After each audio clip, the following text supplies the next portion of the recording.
Vamos a orar para dar inicio a este servicio de enseñanza. Amado Dios, a ti sea toda la gloria, toda la honra y todo el poder, porque nos permites reunirnos, oh Dios, para conocerte, para entender tu voluntad, para saber acerca de tus designios, tus pensamientos, porque nos permite, Señor, como iglesia, poder acercarnos a ti, a tu mesa, y ser saciados, Señor, de tu palabra viva, que es la palabra. Deseamos en esta hora que tu Santo Espíritu se mueva en nuestras vidas, en nuestras mentes, en nuestros corazones, que ensanche nuestro entendimiento, que nos dé la luz necesaria para comprender tu palabra y que esta dé fruto abundante en nuestras vidas, para que nosotros podamos vivir piadosamente, para que nosotros podamos vivir, Señor, en toda santidad, glorificarte y exaltarte en todo momento. A ti sea el honor en el nombre de Cristo Jesús. Amén. Bien, hermanos, hermanas, hemos estado viendo en el libro de Éxodo cómo el Señor está dando cumplimiento a su promesa dada a Abraham, su siervo y amigo Abraham, el cual Dios le había dicho que su generación, su descendencia, sería esclava en un territorio extraño, viviría allí por mucho tiempo, siendo oprimida, pero llegado el tiempo sería libertada con gran poder, y que Dios emitiría grandes juicios sobre aquella nación que esclavizó y colocó en servidumbre a su pueblo. Pues bien, eso es lo que estamos viendo aquí en estas porciones que tienen que ver con las 10 plagas que Dios emite sobre el pueblo de Egipto. Y precisamente Dios lo hace, como estuvimos viéndolo en estudios anteriores, para mostrarle a Faraón quién es Él, quién es Jehová. Y no solamente para mostrarle a Faraón quién es Jehová, sino para mostrarle a todas las naciones de que existe un único Dios verdadero. Recordemos lo que expresó Faraón en Éxodo capítulo 5, versículo 2. Vayan conmigo allí. Éxodo capítulo 5, versículo 2. Recordemos lo que dijo Faraón en esa ocasión. Él expresa: ¿quién es Jehová para que yo oiga su voz y deje ir a Israel? Entonces, notamos que allí, en ese instante, Faraón no reconocía a quién. A Dios, ¿cierto? A Jehová como Dios. No lo reconocía, no sabía quién era Él y por lo tanto no se sometía a su voluntad. La voluntad de Dios era que el Faraón dejara ir a su pueblo. Pero en lugar de esto, Faraón endurecía su propio corazón. Como lo explicamos, también es endurecido por Jehová. ¿Y cómo endurecía Jehová el corazón de Faraón? ¿Quién me puede decir? ¿Cómo lo endurecía? Quitando su misericordia de él. Exacto, negando que su gracia y su misericordia. Recuerda que es un derecho divino el que Dios tenga misericordia de alguien. Nadie puede decirle a Dios misericordia y gracias. Es un derecho que divino, tal como lo expresa el apóstol Pablo en Romanos capítulo 9, ¿cierto? Del que quiere, tiene que misericordia, y al que quiere endurecer, endurece. ¿Cómo lo endurece? Precisamente negándole su gracia y su misericordia. Así que Faraón no sabía quién era Jehová, no lo reconocía como Dios, no sabía de este nombre tan majestuoso. Y lo que hace Dios entonces es dar a conocer su bendito nombre. ¿Y cómo lo da a conocer Dios? Mediante estas poderosas plagas, mediante estos grandes juicios. Y Dios va a demostrar entonces que es más grande que la divinidad Nun, la cual era guardiana del Nilo. Dios va a demostrar entonces que era mucho más grande que el Dios Hapi, el cual era el espíritu, también controlaba las aguas. Dios va a demostrar entonces que es superior al Dios Osiris, el cual era quien le daba vida a todo el pueblo de Egipto. Dios va a demostrar entonces que está por encima de la diosa Thor, la cual protegía a los animales, en especial el ganado. Dios va a demostrar entonces que está en un grado muy superior a la diosa Nut, la cual controlaba los cielos. Y Dios entonces va a demostrar su poderío al impedirle a los egipcios realizar sus rituales y sus adoraciones mediante el envío de enjambres, de piojos, de todo tipo de escarabajos, que le impedían entonces un servicio para adorar a sus dioses. Pero notamos que a pesar de todas estas cosas, a pesar de que Dios envía estas grandes plagas, la última que estuvimos viendo fueron las langostas, aún así Faraón todavía se negaba a reconocer a Jehová como Dios. Así que en esta hora vamos a ver la novena plaga que nos corresponde en el día de hoy, que los invito a Éxodo capítulo 10. Vamos a leer desde el versículo número 21 hasta el versículo número 29, alguien que pueda leerlo. Jehová dijo a Moisés: extiende tu mano hacia el cielo, para que haya tinieblas sobre la tierra de Egipto, tanto que cualquiera las palpe. Extendió Moisés su mano hacia el cielo y hubo densas tinieblas sobre toda la tierra de Egipto por 3 días. Ninguno vio a su prójimo ni nadie se levantó de su lugar en 3 días, mas todos los hijos de Israel tenían su luz en sus habitaciones.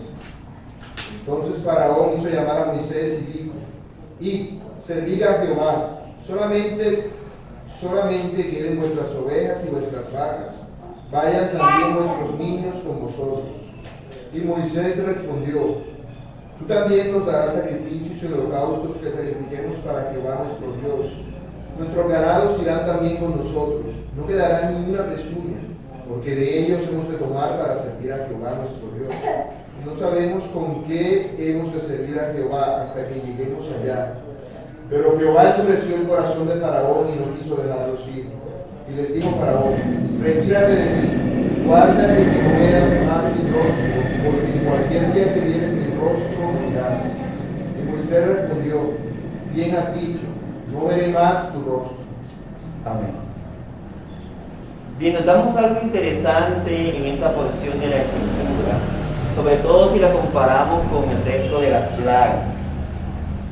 Hemos dicho de que siempre que Dios, o antes de que Dios emitiera su juicio, había una serie de acciones divinas, ¿cierto? Dios primero daba ¿qué? Una advertencia, ¿listo? Después, ¿qué hacía? ¿Quién me recuerda? Daba la advertencia. No, antes de ejecutarla. Daba la advertencia. Esperaba la respuesta, ejecutaba la plaga o el juicio y por último, ¿qué? Hacía él el cese. Pero notamos que aquí no es así. Aquí no ocurre de esta manera. En el versículo 21 se nos dice que Jehová dijo a Moisés: extiende tu mano hacia el cielo para que haya tinieblas sobre la tierra de Egipto, tanto que cualquiera las palpe. Es decir, aquí ya no hay advertencia, ya no hay un acércate a Faraón, y precisamente porque estamos llegando, ¿cierto?, a la plaga número 10, que es el juicio definitivo. Y esto nos demuestra que la paciencia de Dios tiene un límite. La paciencia de Dios tiene un momento en el cual cesa para dar paso a su furia y a su justicia que definitiva. Ya no hay una voz que se acerca a Faraón para advertirle de la severidad del juicio de Dios si él mantiene su corazón ¿qué? endurecido, sino que Dios simplemente le da una orden a Moisés para que el juicio se desarrolle. Y esto debe darnos grandes impresiones, no solamente en el caso de los egipcios, sino para nosotros, ¿cierto? Porque esto implica el abandono de Dios. Esto implica el abandono de quién? De Dios sobre un pueblo, sobre una nación, sobre un individuo, sobre una persona. Cuando ya no quedan palabras que señalarles, sino lo único que queda es condenación y gran expectación de juicio. Las palabras finales que se dan en el texto precisamente nos dan seguridad de eso. Versículo 28. Y le dijo Faraón: retírate de mí, guárdate de que no veas más mi rostro, porque en cualquier día que vieres mi rostro, morirás. Versículo 29. Y Moisés respondió: bien has dicho, no veré más tu rostro. Faraón pensaba que con esta actitud, ¿cierto?, déspota, violenta, hostil contra Moisés, realmente él estaba mostrando su poderío. No, todo lo contrario, ¿cierto? Él pensaba que esta amenaza iba a amedrentar a Moisés, y no es cierto. Precisamente estas palabras lo único que señalan es que Dios había ya abandonado completamente a quién, a Faraón. Tanto así, de que Moisés dice: bien has dicho, no veré más tu rostro. Qué triste es esta situación, ¿cierto? Y aquí podemos extraer una aplicación bastante inmediata, y es que en la predicación del Evangelio Dios constantemente le está dando, ¿cierto?, a los hombres y a las mujeres impíos la oportunidad de ¿qué? De arrepentirse, de venir a sus pies en arrepentimiento y fe. Pero puede llegar un día en el cual esto cesa y simplemente entonces quede el castigo y nos les depare las llamas del infierno. Ahora bien, veamos entonces cuáles son las características de esta plaga que Dios emite sobre el pueblo de Egipto.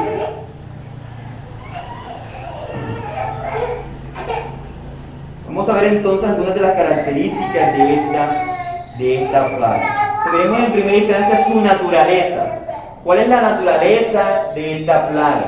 El texto nos dice que eran tinieblas, una oscuridad absoluta, que era totalmente densa y que el texto advierte que era ¿qué?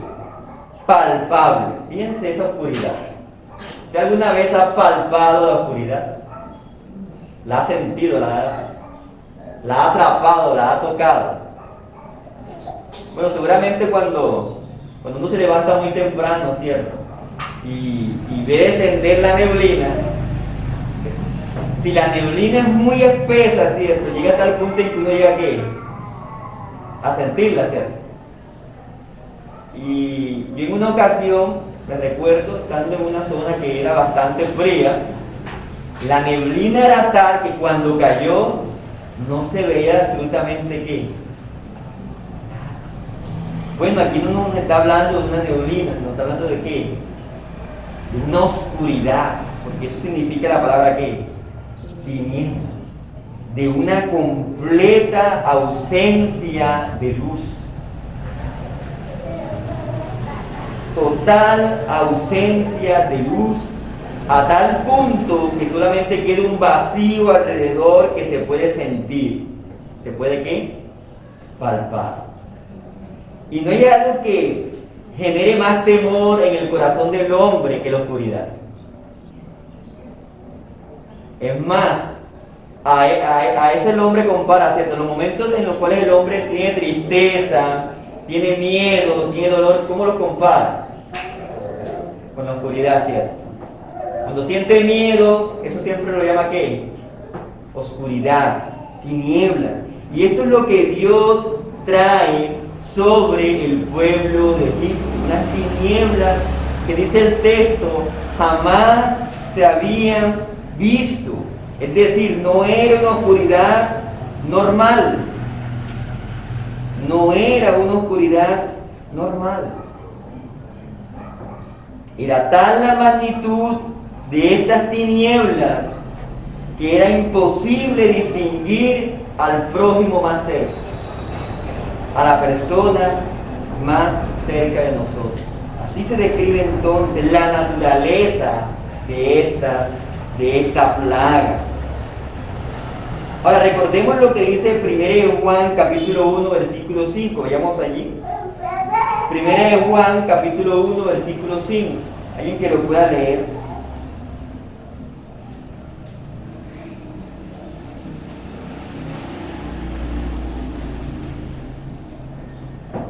Es un texto bastante conocido. 1 Juan capítulo 1 versículo 5.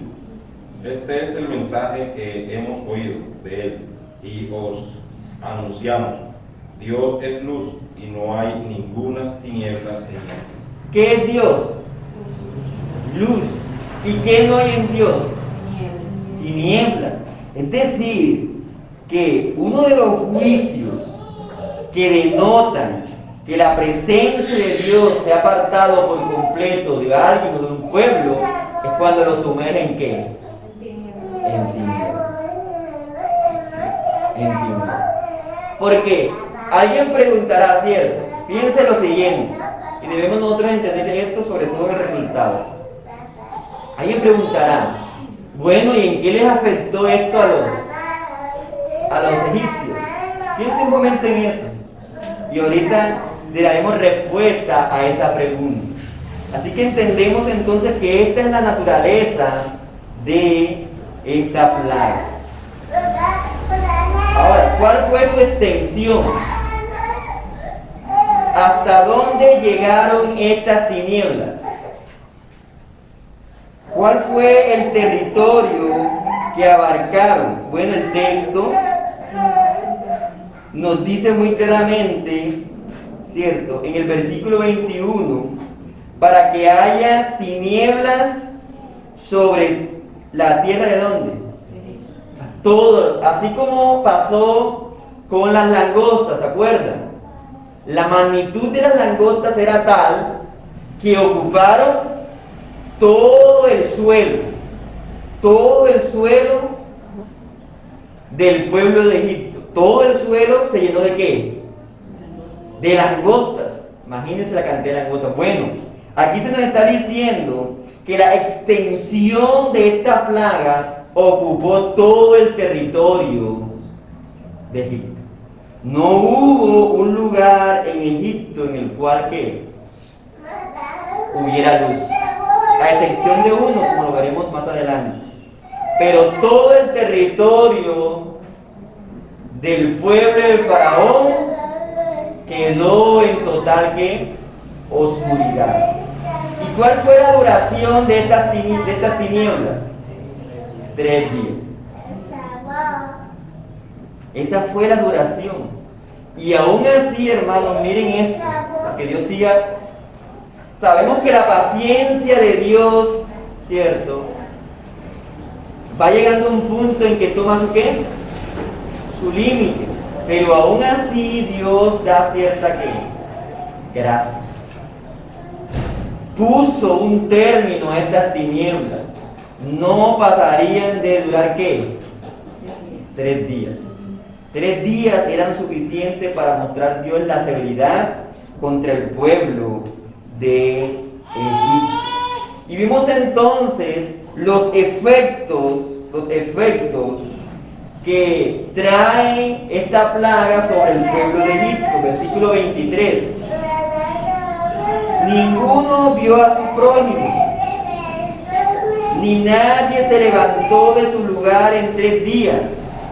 Mas todos los hijos de Israel tenían luz en sus habitaciones.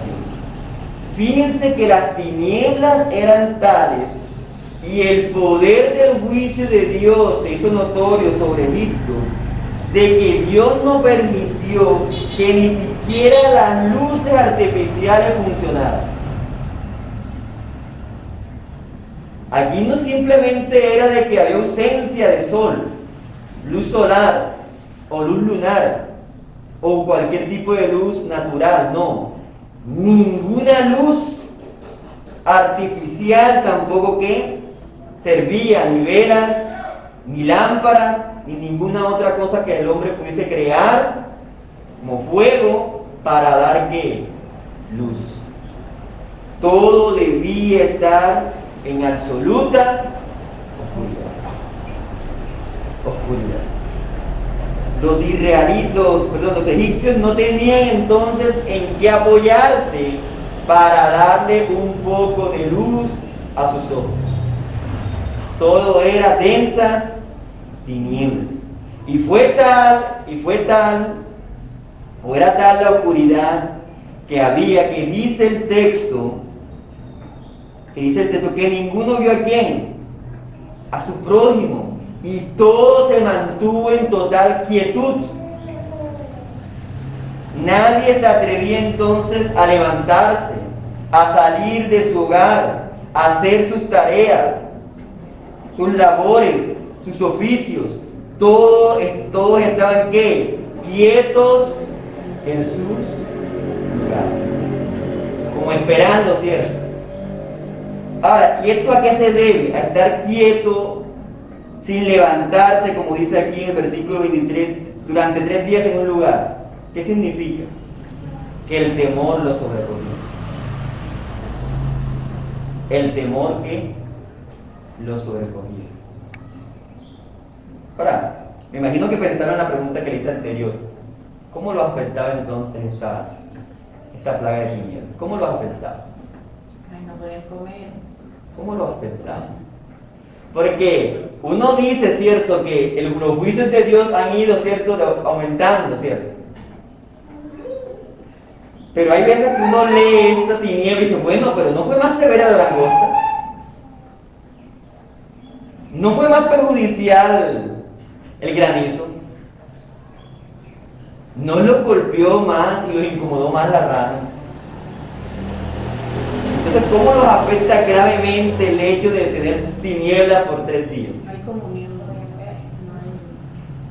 ¿Cómo los afecta? No los afectaba simplemente físicamente, sino que ya pues les dio temor, fueron sobrecogidos de temor, pues fueron afectados más allá de físicamente. Bien. ¿Alguien más? ¿Alguien más? Yo creo que la respuesta ya se la di.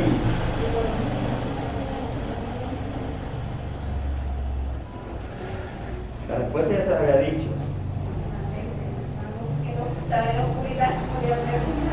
No debemos entender, hermano, que la severidad del juicio de Dios no está simplemente en los sufrimientos físicos que pueda causar.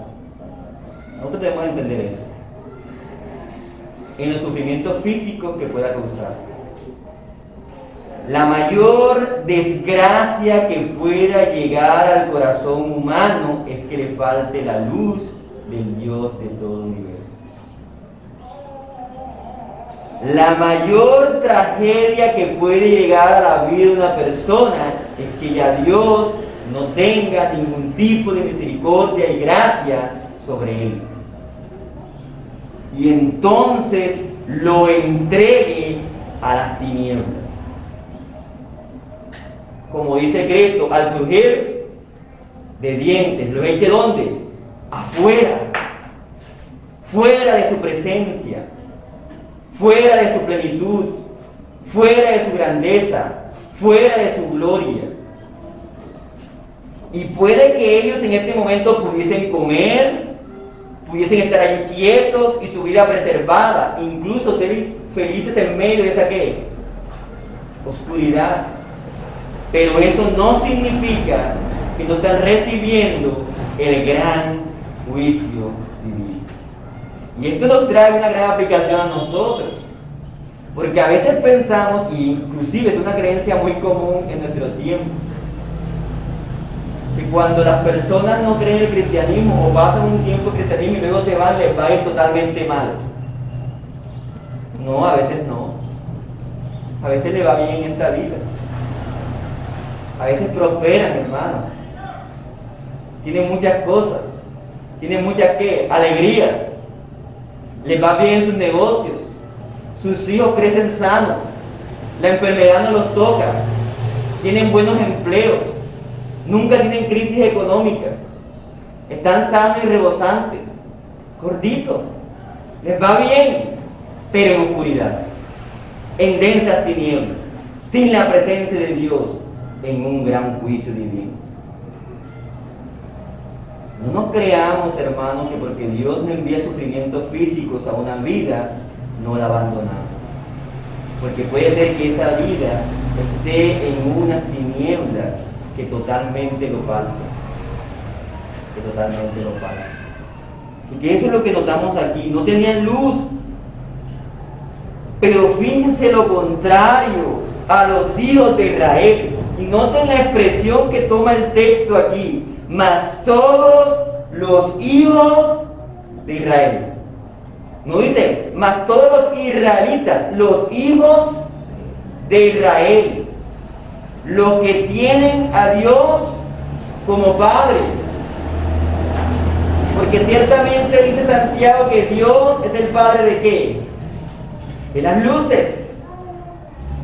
Mas todos los hijos de Israel tenían luz en sus habitaciones. Mientras todos los demás estaban sumergidos en unas tinieblas incalculables, densas, espesas, pesadas, que infundían temor, los hijos de Israel podían estar tranquilos en sus casas. Dios no los había abandonado. Ellos tenían luz. Ahora no sabemos, ¿cierto? Porque el texto no lo dice, si era una luz artificial que Dios deseó conservar en ellos, o era una luz ¿cómo? Sobrenatural. El texto no lo dice, pero cualquiera que haya sido, ellos podían estar ¿qué? Seguros. Ellos podían estar seguros. Podían ver con claridad, podían ver con sobriedad. Mientras los demás estaban en angustia, porque debe ser angustiante estar, ¿cierto?, en un lugar en el cual nosotros no podemos ver absolutamente nada. Mientras otros estaban en angustia, en aflicción, en dolor, ellos podían estar tranquilos delante de Dios. Miren, y fue tal el impacto entonces de esta plaga, que mire lo que encontramos en el versículo 24. Entonces Faraón hizo llamar a Moisés y dijo: Id, servid a Jehová, solamente queden vuestras ovejas y vuestras vacas, vayan también vuestros niños con vosotros. Ahora, Dios había atacado a innumerables dioses en medio del pueblo de ¿qué? De Egipto. Muchos de estos dioses eran principales y otros eran ¿qué? Secundarios. Pero uno de los dioses principales a los cuales el pueblo de Faraón adoraba era el dios Ra, al dios del sol, al dios de las luces. Y aquí en este momento su dios, uno quizás de los mayores, Amon-Ra, queda totalmente humillado. Queda avergonzado, es pisoteado por el poder de Dios, quien demuestra que solamente Él y únicamente Él tiene autoridad sobre todas las cosas, sobre todos los elementos, sobre todos los astros. No hay un Dios Ra al cual suplicarle y rogarle para que les devuelva la luz. Y Faraón entiende esto y hace su última oferta, a Jehová, hace su última oferta a Moisés. Porque aún aquí Faraón no ha entendido quién es Jehová, el Dios de los hebreos. Él ha ido cediendo, ¿cierto? Él ha ido cediendo, porque en la anterior plaga que les dijo, vayan solamente quienes, los hombres, dejen a las mujeres y a los niños. ¿Qué les dijo Moisés? Buen trato. No, Moisés dijo, no, de ninguna manera. Nos vamos con los niños y nos vamos con ¿qué? Con las mujeres. Bueno, aquí nuevamente él intenta hacer otro trato y dice, bueno, váyanse los niños, llévense las mujeres, pero dejen el ganado, dejen vuestras ovejas, dejen vuestras vacas. Es decir, ustedes pueden marcharse, pero sus bienes se deben quedar.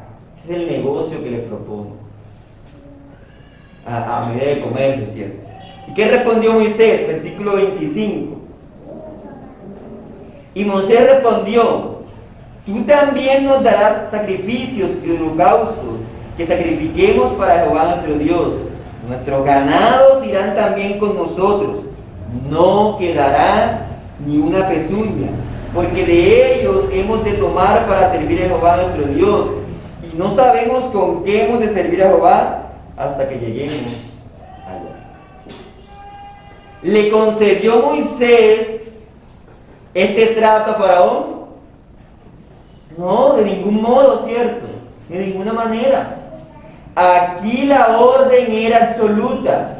Debían irse todos los israelitas con sus bienes, con su ganado, con sus ovejas, con sus vacas. Todos debían salir del pueblo de Egipto.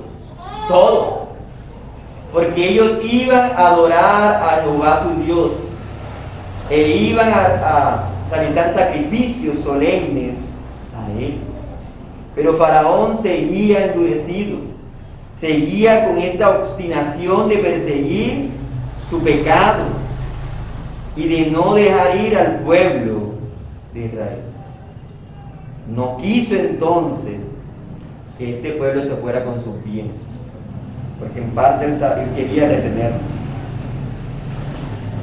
quería mantenerlos como siervos en su nación, quería mantenerlos.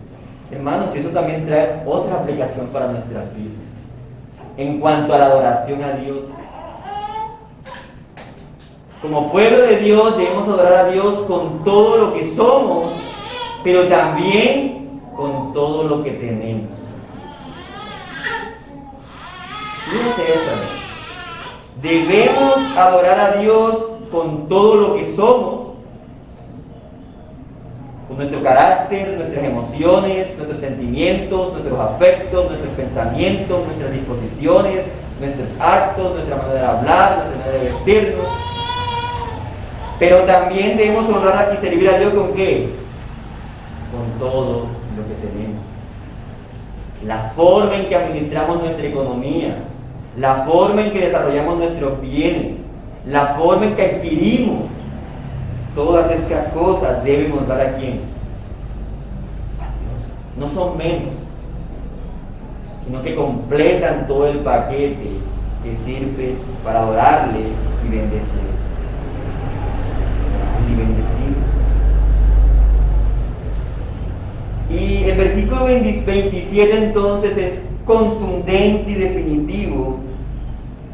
Es contundente y definitivo en cuanto a la sentencia que Dios ha emitido sobre Faraón y su pueblo. Versículo 27. Pero Jehová endureció el corazón de Faraón y no quiso que dejarlo. A pesar de que él cedió en muchas cosas, no logró llegar a un arrepentimiento verdadero. Aunque estaba dispuesto a dar ciertas concesiones, no había creído al Dios de los hebreos. Y por eso notamos la actitud final de Faraón, expresada en los versículos 28 y 29. Esa es su actitud. Este es el colmo entonces de la maldad de Faraón. Es la actitud que puede llegar un individuo a rechazar todas las bondades divinas y al persistir en su maldad. Retírate de mí. Es lo que le dice Faraón a Moisés. Retírate de mí.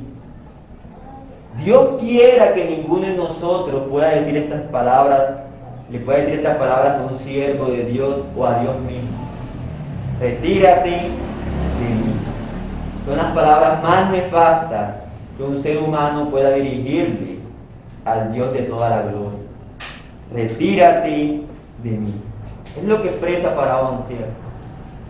Al ver su impotencia, al ver su incapacidad de poder resistir los juicios divinos, al ver que todos sus dioses ahora estaban acabados, destruidos, humillados, y al él no poder hacer nada por evitarlo, lo único que se le ocurre a Faraón es decir: retírate de mí.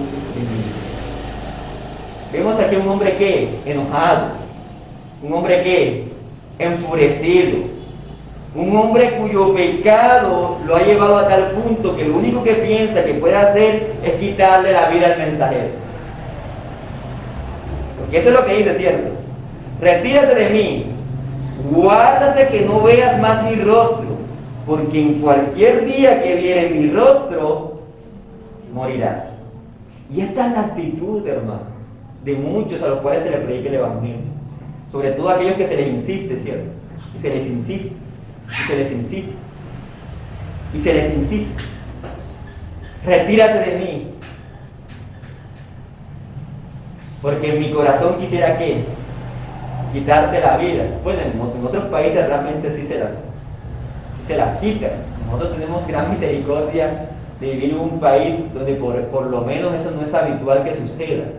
De que te quiten la vida por ser mensajero del Dios vivo y de hablar a las personas la verdad. Pero vemos entonces que cuando un hombre o una mujer ha sido endurecido y nota los enormes juicios sobre su vida y ve que no puede hacer nada contra ellos, de lo único que se llena es de ¿qué? De enojo y de rencor. Recordemos, cierto, ese pasaje allí en los Evangelios, cuando Cristo predicaba fuertemente a los fariseos. ¿Qué quisieron entonces hacer esto? Tomaron piedras, dice el texto. ¿Para qué? ¿Para qué? Para matarlo, ¿cierto? ¿Por qué? Porque los hombres malos no resisten que sus malas obras sean expuestas a la luz. Y en medio de esta densa oscuridad, la luz de la palabra de Dios brillaba en la boca de Moisés. Y era lo que Faraón quería que apagar. Porque en cualquier día que vieres mi rostro, morirás. Y notamos al final entonces de este capítulo, en el versículo 29, entonces ya la determinación divina de Dios, que se va a expresar de manera contundente en la última plaga, en la 10ª plaga. Bien has dicho, dice Moisés, bien has dicho, dice Moisés, no veré más tu rostro. No veré más tu rostro. Como les dice ya al inicio, es triste, ¿cierto?, que a alguien se le diga así, no veré más tu rostro, y se le entregue por completo a la oscuridad de su alma. Sí, hermano, entonces vemos tanto la naturaleza, la extensión, los resultados, la duración de la 9ª plaga, el 9º juicio emitido por Dios sobre el pueblo de Egipto. ¿Hay alguna pregunta? ¿Hay alguna duda?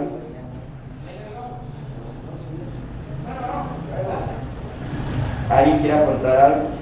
Porque lo peor que nos puede pasar es que Dios retire su gracia de nosotros, su luz de nosotros. Es lo peor que le puede pasar a los hermanos. Es cierto. Pues lo peor. Y precisamente de eso se trata, ¿cierto? La condenación eterna es precisamente que Dios está allí, pero Dios está allí para meter fuego, juicio, quitar todo tipo de luz y esperanza. ¿Alguien más? La oportunidad, el tiempo, espera. Sí, la paciencia de Dios es longánimo, como dice la Escritura. Tiene una gran ¿qué? Paciencia, y es tardo para la ira, pero eso no significa que su paciencia no tiene ¿qué? Todo tiene límites. Un límite determinado, un punto fijado. Ya. La paciencia de Dios ciertamente nos ha alcanzado, pero la ira de Dios está sobre las cabezas de aquellos que persisten en pecado. Por eso queremos decirle, arrepiente de tus pecados y ven aquí. Oremos, hermanos.